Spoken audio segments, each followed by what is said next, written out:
Welcome back. We're going to talk a little bit about microphones today. We do have another video that specifically talks about microphone technology and how it works, and goes into a little bit more depth in terms of polar patterns. But I think we need to do a tiny little polar pattern refresher, just so you guys understand the implications as we go through these mics. So basically what a polar pattern is it's the pattern of pickup that a microphone covers. So I'm going to draw one right here. So this is going to be our microphone, and there's its handle. And we're going to say this microphone has a cardioid polar pattern. So I'm going to draw the polar pattern. Now spin this around in your mind in 3D space, and what we're saying is that its best pickup is here, here, here, even here, but not here. See how it goes in? So if we draw a circle around it, this area here is less pickup. So there's actually a loss in decibels. And if you look at the manufacturer's charts, you can figure out how much that is. Over a specific area, you might be losing there, you might be losing, 7 dB. Sorry, that's Siri. It's going to be another mic. This is the handle.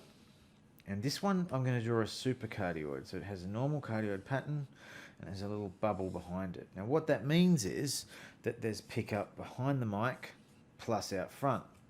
Now how does this impact us? Well, it impacts us greatly in the world of stage audio because we need to decide where a foldback wedge goes.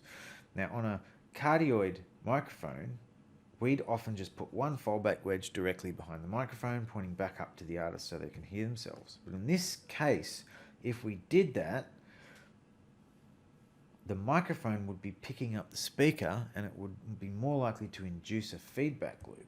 So how would we handle that? Well, the best place to put the wedge in this case would be put two of them either side of that rear pickup that makes it a supercardioid or hypercardioid. Okay, so do one more. There's an easy one. This can be a whatever microphone, and this is going to be an Omni pickup. Now, Omni is just a circle. It picks up the same amount of levels, or SPL, in every direction.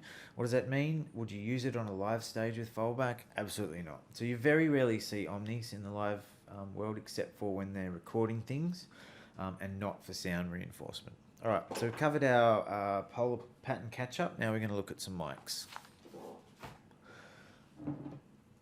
Now this mic you'll see in every club, pub, concert venue in Australia. This is a trusted Shure SM58.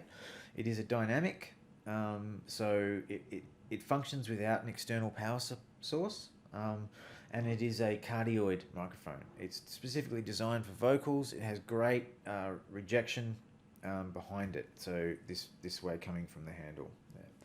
Now this is designed for vocals. This is the instrument version. So this is a Shure SM57, and if you look closely, you should be able to see the cardioid diagram on the actual mic. Instead of having a round grill, it has a squared off grill so that you can get the mic a lot closer to the sound source. It is still a cardioid. Next, this is moving up a little bit. This is like the professional, say, concert version of a SM58. The differences are there's a little bit more high frequency in the microphone, and it does have rear pickup. So this is what I was saying before. If I was to use this mic on a stage, I'd fold back with two wedges.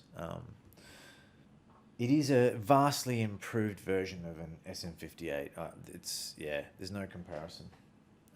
There is a version of this for instruments. It is called a Beta 57, Beta 57A. Look it up, I don't have one with me today.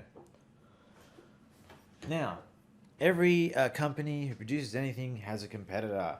Shure's competitor, for the most part, is Sennheiser.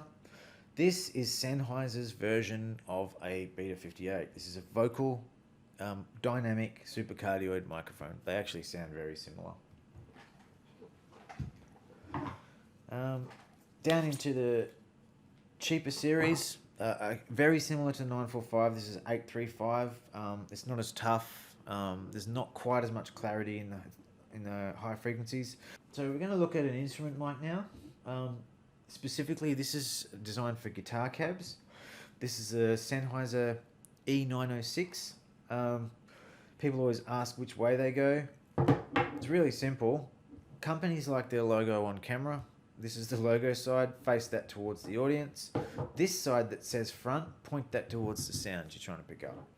Now, the 906 has a poor cousin called a 609. They sound very, very similar. This one's a little bit tougher.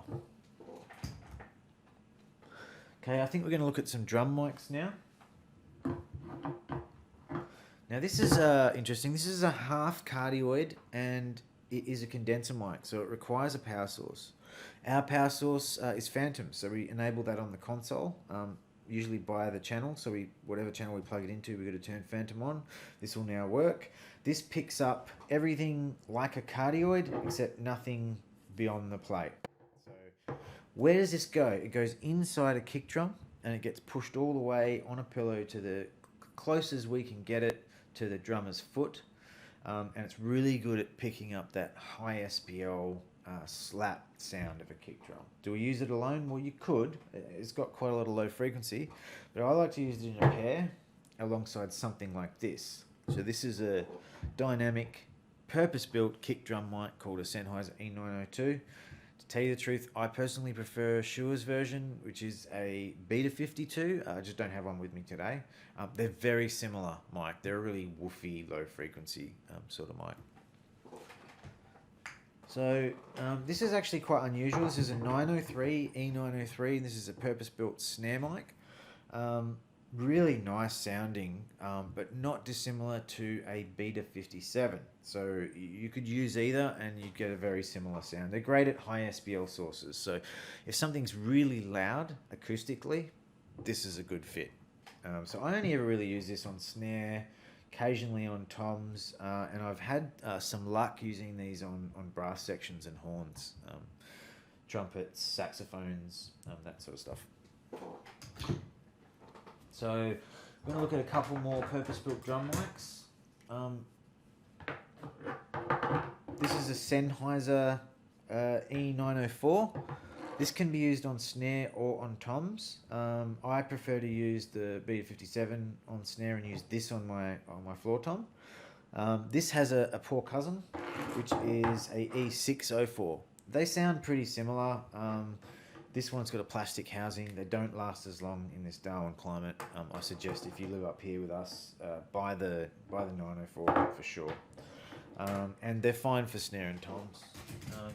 I've been using them lately on some horns as well, by clipping them to music stands. Okay, so as far as drums go, we're left with hi-hat and overheads. I'm going to show you a bunch of mics. So this is a Sennheiser E614, small diaphragm condenser mic. It's a cardioid shape and it requires Phantom to run. It's a condenser. I would use a pair of these as my drum overheads and sometimes a third one on my hi-hat. Why on the hi-hat? Because with the hi-hat, it's a really high frequency source and it requires clarity in the high frequencies. No better mic than a condenser to do that. I try and avoid large diaphragm condensers on the live stage, so we use the small die ones such as this. This is a Audio-Technica 4051. Small diaphragm condenser in cardioid pattern. They're very, very similar. I believe the 4051's a little bit better in terms of sensitivity. So if I was going to mic up a choir or something ambient, I'd lean towards this and I'd keep the Sennheiser on the drums. Shure builds a really, really nice small diaphragm condenser. It's really popular, called a SM81. I don't have one with me, but I do have its poor cousin, the PG81. So again, common use, choir mics, drum overheads, hi-hat. And that'll be it for rock and roll mics.